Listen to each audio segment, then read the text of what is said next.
Baltimore County government has closed its offices today, obviously due to the weather. The county council has also postponed their legislative session, which includes their selection of the next county executive who will serve the remainder of now Congressman Johnny Olszewski's term. Well, interim Baltimore County Executive DeAndrea Walker joins us live now. Good morning to you. Good morning, ladies. How are you? I hope you're having some hot cocoa this morning to keep you warm. So tell us, what has the county been doing to kind of prepare people for this storm?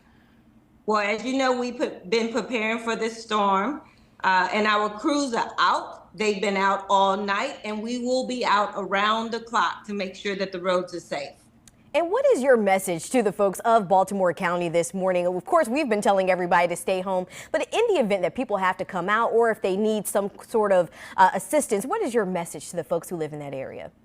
Of course, our message is that safety is a top priority, right? So if you have to go out this morning, please keep a great distance behind our trucks.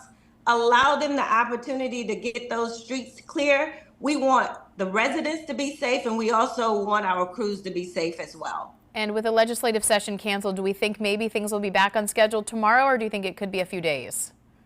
Well, it's the decision of the council as to whether or not it will be back, but I've heard that they will have a council session on Tuesday. Okay, will that council Fingers session be virtual or will it be in person? Not quite sure. That's a call for the council. All right. Alrighty. Well, we hope you stay inside, stay safe. Thank you so much for joining us this morning. Thank you, ladies.